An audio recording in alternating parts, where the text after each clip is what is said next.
আসসালামু আলাইকুম। আশা করি আপনারা সবাই ভালো আছেন। আমরাও ভালো আছি আলহামদুলিল্লাহ। আজকে কোনো ভিডিও নেই। চলে এসেছি আপনাদের সাথে গল্প করার জন্য। আর ভাবছি আপনাদের কিছু কমেন্টের উত্তর দিব। যেটা ভিডিওতে আসলে সবসময় দেওয়া সম্ভব হয় না। তো যাই হোক আপনারা জানেন আমি অসুস্থ গতকালকের ভিডিওতে বলেছি। আর বারবার আসলে ওই একই বিষয় নিয়ে কথা বলতে আমারও ভালো লাগছে না। আপনাদেরও হয়তো শুনতে বোরিং লাগতেছে। কারণ সেই গত বছর থেকেই আমার ওই একটাই চ্যাপ্টার আমি অসুস্থ, ডাক্তার, তারপরে টেস্ট। তো ওগুলো নিয়েই কাটছে। করার কিছু নেই। আসলে এটা মহান আল্লাহর ইচ্ছা। তো গতকালকে আপনাদেরকে একটা ভিডিওতে বলেছিলাম আসলে আগে মোটামুটি একরকম ছিলাম আর এখনকার অসুস্থতার অবস্থাটা একটু অন্যরকম। আগে অতটা সিরিয়াস ছিলাম না, মোটামুটি ভালোই কাটছিল। তো গত ২-৩ দিন থেকে আবার ওই গত বছর আমি সার্জারি যখন করেছিলাম তার আগে আমার শরীরে আরকি যে কন্ডিশন গুলো ছিল যেমন বারবার জ্বর আসা, শরীরে ব্যথা, হাত পায়ে ব্যথা। তো এখন আবার ওই সমস্যাগুলো মাঝে মধ্যে আবার শ্বাসকষ্টেরও সমস্যা হয়। তো ওটা হয়তো ওই ব্রেস্টের কারণেই হচ্ছে। আমি বুঝতে পারতেছি কারণ গত বছরও সেম সমস্যা হয়েছিল। তো আমি এখন আপনাদের কিছু কমেন্টস পড়বো যে কমেন্টস গুলোর উত্তর আসলে আমি চাইছিলাম ভিডিওতেই আর কি এমনিতেই দিয়ে দিতে। পরে ভাবলাম আজকে যেহেতু ভিডিও দিচ্ছি না তাহলে বসে বসে আপনাদের সাথে একটু গল্প করবো আর সরাসরি আপনাদের কমেন্টস গুলো রিপ্লাই দিব। তো গতকালকের ভিডিওর মেন কমেন্টস গুলো আমি এখন একটু পড়ি আর স্ক্রিনেও দিয়ে দিচ্ছি। তো শিরিন খান নামক আমার একজন আপু কমেন্ট করেছেন, তুমি সবসময় হসপিটালে আসলে তোমার ছেলেটাকে নিয়ে আসো কেন? কারো কাছে রেখে আসতে পারো না? হসপিটালের পরিবেশটা তো ভালো না, অনেক ধরনের রোগী আসে এখানে। জি আপু, আপনার কনসার্নটা আমি বুঝতে পেরেছি, তবে আমার কিছু করার নেই। প্রথম কথা, ছেলে কান্নাকাটি করে প্রথম থেকেই ও কিন্তু আমাদের সাথেই থাকতো, কখনো একা থাকেনি। আর কান্নাকাটিটা না হয় ছেড়েই দিলাম, বাসায় যদি ওকে রেখে যাওয়ার মতন কেউ থাকতো। আমাদের বাসায় তো ওইরকম কেউ নেই। আর ওয়াহিদা স্কুলে চলে যায় আর ওকে যে বাসায় একা রেখে যাব, আমাদের বাসার কন্ডিশনটাও কিন্তু ওরকম না। চারদিকে অনেকটা ডেঞ্জারাস জায়গা আছে, আপনারা দেখেছেন মাটি ধসে পড়েছে, তারপরে মাটির উঁচু দেয়াল, তারপরে ওই আমার বাকি কথা আমি ছেড়েই দিলাম।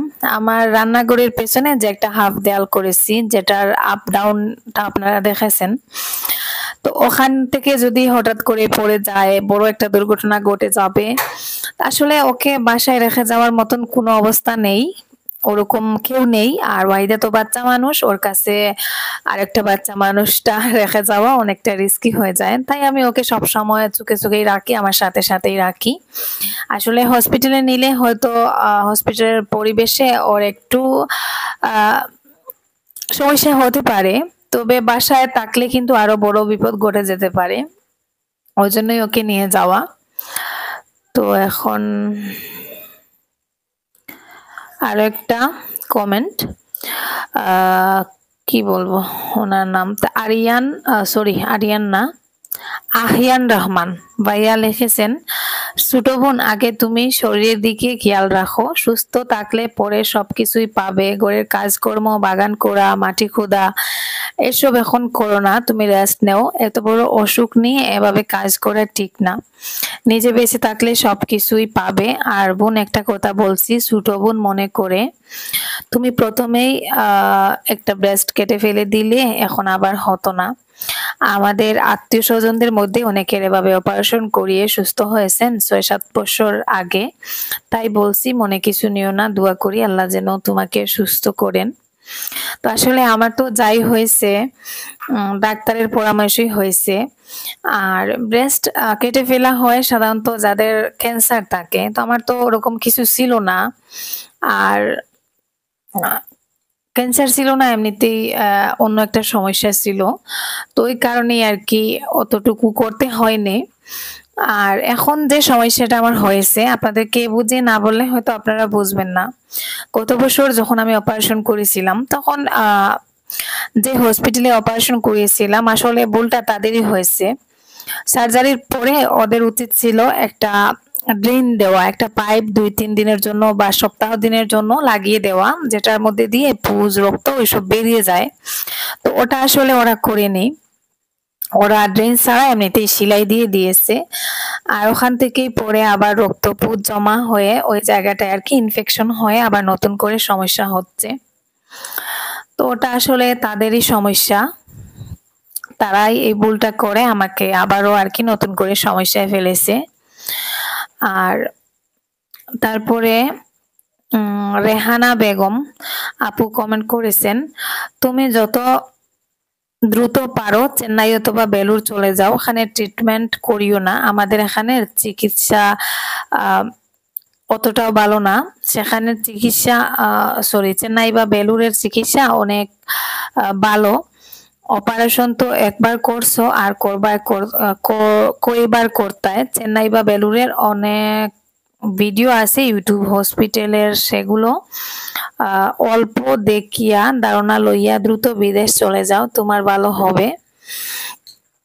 তো আপনার কনসার্নটা আমি বুঝতে পেরেছি আপু, তো আপনি আমাকে বেস্ট উপদেশটাই দিতে চাচ্ছেন। তো প্রথম কথা হচ্ছে চেন্নাই বা বেলুরের চিকিৎসা ব্যবস্থাটা যে খারাপ এটা আমি বলবো না, অস্বীকার করব না, অনেকটা ভালো। দেশ বিদেশ থেকে ওখানে এসে অনেকে চিকিৎসা করায়। তবে আমার যতটুকু এক্সপিরিয়েন্স, আমার আশেপাশের অনেক পেশেন্টদেরকে আমি দেখেছি, তো ওখানের খরচটাও কিন্তু অনেক বেশি, যেটা আসলে সবার পক্ষে বহন করা সম্ভব হয় না। গতবার যখন আমি সার্জারি করেছিলাম তার আগে কিন্তু আমি অনেক চিন্তা ভাবনা করেছিলাম চেন্নাই বা বেলুরে গিয়ে আর কি আমার ওই চিকিৎসাটা করানো বা সার্জারিটা করানো। তো তখন কিন্তু আমি সাহস পাইনি, কারণ ওখানকার খরচটা কিন্তু অনেক বেশি। আর প্রথম কথা হচ্ছে ওখানে আজকে গেলাম 2-3 দিন 4 দিন পরে যে আমি ডাক্তার দেখিয়ে বা সার্জারি করিয়ে চলে আসবো ওরকমটাও না, ওখানে গিয়ে ডাক্তারের সান্নিধ্য পেতে দেখা যায় প্রায় মাস 3-1.5 মাস সময় লেগে যায়। তো ওই জন্যই আর কি, তো আপনারা বুঝতে পারতেছেন চেন্নাই বা বেলুরের মতন একটা জায়গায় গিয়ে 1 মাস 1.5 মাস টাকা খাওয়ার খরচটা কত পড়তে পারে। আর তারপরে তো রইলো ডাক্তারের ফি, তারপরে ওখানে যাওয়ার পরে প্রথমে কয়েকগুলো টেস্ট দিবে আপনাকে করতে, আর টেস্ট গুলোতেও কিন্তু অনেক খরচ হয়। তো আপনার পুরনো টেস্টের যতই রিপোর্টস থাকুক না কেন, ওরা কিন্তু পুরনো টেস্টের রিপোর্ট গুলো হাতে নিয়েও দেখবে না, আপনাকে আবার নতুন করে টেস্ট করাতে হবে। আর ওই টেস্ট গুলো করাতে কত টাকা লাগবে, 50,000-এর উপরে তো লেগেই যায়। আমি যতজন পেশেন্টের কাছে খবর নিয়েছিলাম, মানে আমি আমার ধারণা থেকে বা আমার এক্সপিরিয়েন্স থেকে আমি বলতেছি।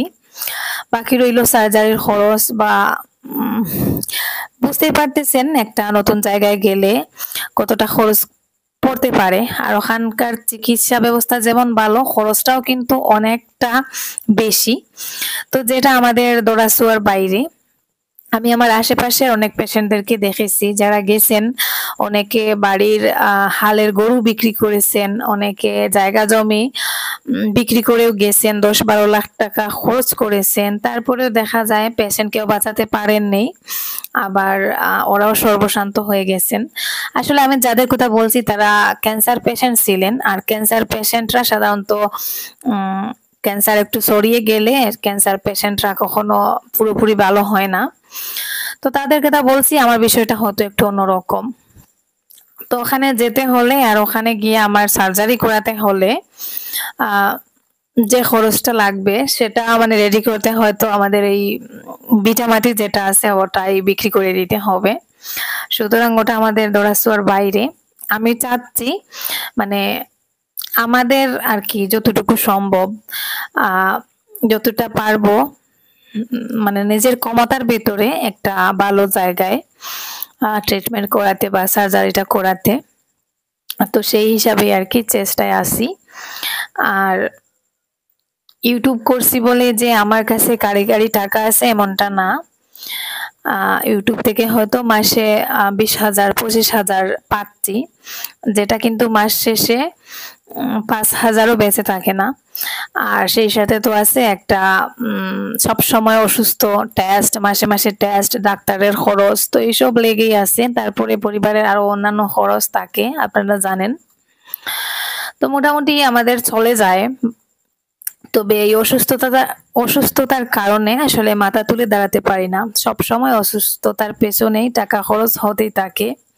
তা না হলে হয়তো একটু সেভিং করে রাখা যেত। তো অসুস্থতার কারণে যেটা সম্ভব হয় না। গত বছর থেকেই তো একই অবস্থা চলতেছে। তো যাই হোক, আপনি উপদেশ দিয়েছেন যার জন্য ধন্যবাদ। তবে আমার পক্ষে সেটা সম্ভব হবে না। গত বছর আমি চেষ্টা করেছিলাম, পরে আসলে অনেক খোঁজ খবর নিয়ে ইউটিউবে অনেক ভিডিও দেখে আমি যতটা বুঝতে পেরেছি যে ওই জায়গাটা আসলে আমাদের জন্য নয়, আমাদের মতন নিম্ন মধ্যবিত্ত পরিবারের মানুষদের জন্য তো একেবারেই নয়। বাবা, ফ্যানটা একটু দাও না, গরম লাগে। Thank you. যাও, তুমি যাও গিয়ে। তো যাই হোক, আশা করি আপনারা বুঝতে পেরেছেন। আর আরো একটা কথা, মানে ঘুরে ফিরে ওই একটা জিনিস, আপনারা অনেকেই বলছেন যে আপু অপারেশনটা তাড়াতাড়ি করিয়ে নাও। তো আমিও তো চাচ্ছি আমি সুস্থ হতে, কারণ আমি অসুস্থ হলে আমার অনেক ক্ষতি হয়, যেটা একমাত্র আমি বুঝতে পারি। আর আমিও চাচ্ছি তাড়াতাড়ি ভালো হতে, সুস্থ হতে। তবে ওই যে বললাম, মাথা তুলে দাঁড়াতে পারছি না, সাহস পাচ্ছি না। আর বর্তমানে আমার 2টা সার্জারি করতে হবে। 2টা সার্জারি কিন্তু খুবই ইম্পর্টেন্ট। তো আমি ভাবছি গুয়াহাটিতে সার্জারিগুলো করাবো। তো ওখানে আবার যদি সার্জারিগুলো করাতে যাই তাহলে খরচটাও মিনিমাম অনেকটা বেশি লাগবে। তো চেষ্টায় আছি। কিছুদিন আগে সামান্য জায়গা কিনেছি। অনেকে আবার বলেছেন যে আপু জায়গাটা কত দিয়ে কিনলে, সেটা তো বললে না। তো আসলে জায়গাটা মাত্র 19 হাত জায়গা আমরা কিনেছি। তো জায়গাটার দামও অতটাও বেশি না, তবে আমাদের ওখানে জায়গার যে দাম আর কি, সেটার তুলনায় একটু বেশি দাম দিয়ে কিনা হয়েছে। তো ওনাদেরকে আসলে 1 লক্ষ টাকা দেওয়ার কথা। তো আমরা অর্ধেকটা দিয়ে দিয়েছি। আর বাকি যেটা রয়েছে ওটা আরো 2 মাস পরে কিস্তিতে দেওয়া হবে। মনে করো 25,000 দিলাম, তো আরো 2 মাস পরে আর কি আরো ওরকম 25,000 ওইরকম করে আর কি জায়গাটা কেনা হচ্ছে। তাই জায়গাটা নিয়ে এখন আর অতটাও টেনশন নেই। তবে হাতে যে টাকাগুলো ছিল সেটা তো ওদেরকে দেওয়াও হয়ে গেছে। আর এখন সার্জারির জন্য আবার নতুন করে আর কি সবটা অ্যারেঞ্জমেন্ট করতে হবে। তো কোথা থেকে করব, কিভাবে করব জানি না। তবে সবকিছুর পরে মানে আল্লাহর উপর ভরসা আছে, উনি হয়তো কিছু একটা ব্যবস্থা করে দিবেন। তো ওই ব্যবস্থাটা হয়ে গেলে ইনশাআল্লাহ আমি 2টা সার্জারি একসাথে করিয়ে নিব। আর দোয়া করবেন আপনারা, আপনাদের দোয়াটা কিন্তু আমি খুব বেশি করে চাচ্ছি। আগের বারও আমি যখন অসুস্থ হয়েছিলাম আপনারা আমার জন্য স্পেশালি অনেকে বলেছেন যে আমি তাজুদের নামাজ পড়ে আপনার জন্য দোয়া করেছি। তো সত্যি ওই ধরনের কমেন্টস গুলো দেখার পরে আমার চোখে পানি চলে আসতো। যে যারা আমাকে চিনে না, জানে না, ওই ভিডিওর মাধ্যমে যতটুকু আলাদা থেকে চিনেছেন বা জেনেছেন, তারাও যে আমার জন্য তাজুদের নামাজ পড়ে দোয়া করছেন, তো আমার চোখে পানি চলে আসতো। তো এবারও আমি আপনাদেরকে বলবো স্পেশালি আমার জন্য দোয়া করবেন, যাতে এই সমস্যাটা কাটিয়ে উঠতে পারি। আল্লাহ যেন সবকিছু সহজ করে দেন। আর চেষ্টায় আছি, জানি না কতটা কি করতে পারবো বা কতটা তাড়াতাড়ি করতে পারবো। চেষ্টা করে যাচ্ছি ইনশাল্লাহ সার্জারিটা করার। তো কি বলবো, আসলে আমি কথা বলতে গিয়ে হাঁপিয়ে যাচ্ছি। আর শেষ একটা কমেন্টস আমি পড়ে আসি। ও যে গতকালকে না পরশু দিনের ভিডিওতে কমেন্ট আসছিল। কি হয়েছে বাবা? তুমি কিছু বলবা? কি বলবা বলো। আমার মার লগে দোয়া করবাই। আমার মার লগে দোয়া করবাই। আঙ্কেল আন্টি সালাম কও না। আসসালামু আলাইকুম। ও আমার মার লগে দোয়া করিও। আমার মার লগে দোয়া করিও। তো যাই হোক, আসলে আমার পাশে এসে বসেছে, কি যেন বলতে চাচ্ছে। গতদিনকের যে চুরির ভিডিওটা, ওখানেও কিছু কমেন্ট এসেছে। শাহিন নামের একজন ভাইয়া কমেন্ট করেছেন, এই জন্যই আমি কন্টেন্ট ক্রিয়েটরদেরকে সাবধান থাকতে বলি, ওরা জানে যে আপনাদের কাছে ভালো টাকা থাকে। কি বলবো ভাইয়া, কন্টেন্ট ক্রিয়েটরদের কাছে হয়তো টাকা থাকে, যারা সেই লেভেলের কন্টেন্ট ক্রিয়েটর। আমরা তো সবকিছুতেই মধ্যবিত্ত, ইউটিউবেও ওই মধ্যবিত্ত হিসেবেই আসি, কারণ অতটাও নামডাক নেই, এই কোনো মতেই আর কি চলছে। আর এমনিতেও তো মধ্যবিত্ত, তো আমাদের কাছে এত টাকা থাকবে কোথা থেকে? যেদিন আমাদের বাসায় চোর এসেছিল, আমার ব্যাগে, মানে আমার যে হ্যান্ডব্যাগটা থাকে, ওটাতে মনে হয় 150-200 টাকা ছিল। আর আরিয়ানের বাবার পার্সটাও কিন্তু খালি ছিল। আমার ঘরে চুরির মতন কিছুই ছিল না, তারপরও চোর এসেছে। হয়তো ভাবছে আমাদের ঘরে মনে হয় অনেক টাকা আছে, যেহেতু কিছুদিন আগে জমি কেনার জন্য আমরা কিছু টাকা দিয়েছিলাম। তাছাড়া চোরটা হয়তো আমাদের স্কুলের আর কি জিনিস চুরি করার জন্য এসেছিল, কারণ স্কুলে আগে আরো 2বার চুরি হয়েছে আমরা এখানে আসার আগে, তো ওই জন্য হয়তো এসেছিল। আমাদের ঘরে তো চুরি করার মতন এমন মূল্যবান কোনো কিছু নেই, আর যেখানে 10,000 টাকা একসাথে করতে পারতেছি না, সেখানে চোর এসে আমাদের ঘর থেকে নেওয়ার হলে শুধু এই মানুষ যেগুলো আছে, মানুষগুলোকে তুলে নিয়ে যাবে, এছাড়া আর নেওয়ার মতন কিছু ছিল না। তো তানিয়া চৌধুরী আপু বলেছেন, ঘরের দরজা জানালার সিটকিনিগুলো ভালো মতো লাগিয়ে রাখবেন আপু, আর রাতেও চেক করে নেবেন শোবার আগে, আপনি অথবা আপনার বর চেক করে নিয়ে শুতে যাবেন। তো আসলে চোর আসার আগে থেকেই আমি কিন্তু রাতে শোয়ার আগে খাটের নিচ, টেবিলের নিচ, ওইসব আমি প্রতিদিন চেক করি, যে কেউ সন্ধ্যার দিকে খাটের নিচে ঢুকে বসে থাকলো কিনা, কারণ এরকম ঘটনা সচরাচর হয়। আর আমি ছোটবেলা থেকেই দেখতাম আমার মা ওরকম করতেন, তো আমিও এখন যেহেতু সংসারী হয়েছি, তাই মায়ের ওই জিনিসটা আমার মধ্যে চলে এসেছে। আমি কিন্তু সবকিছু চেক করেই শুই। তো যাই হোক, আর তো বাকি কমেন্টস গুলো এমনিতেই নর্মাল কমেন্টস, আপনাদের রিপ্লাই গুলো না হয় আমি এমনিতেই দিয়ে দিব। আর অনেকক্ষণ থেকে বকবক করতেছি, আজকে আর বেশি কথা বলবো না। সবাই ভালো থাকুন, সুস্থ থাকুন। চেষ্টা করব আপনাদের সাথে ছোট ছোট হলে একটা করে ভিডিও শেয়ার করার, আমার আপডেট আপনারা পাবেন। আর আবারও বলবো, দোয়া করবেন আমার জন্য, যাতে আল্লাহ সবকিছু সহজ করে দেন, মানে সুন্দরভাবে আর কি সবকিছু হয়ে যায়। দোয়া করবেন যেন সবকিছুর মানে অ্যারেঞ্জমেন্ট আর কি, সার্জারির জন্য যেটা লাগবে, যেটা বলতে সরাসরি বলছি, টাকাটা লাগবে। টাকাটা আর এখন 10 ভাগের 1 ভাগও আমাদের হাতে নেই। কি হয়েছে বাবা, কিতা কইতে হয়? আচ্ছা কই বাবা দে। তো ওটার জন্য দোয়া করবেন। আর অনেকক্ষণ থেকে বকবক করে যাচ্ছি, আমি কিন্তু কথা বলতে বলতে ক্লান্ত হয়ে গেছি, বুঝতেই পারতেছেন আপনারা।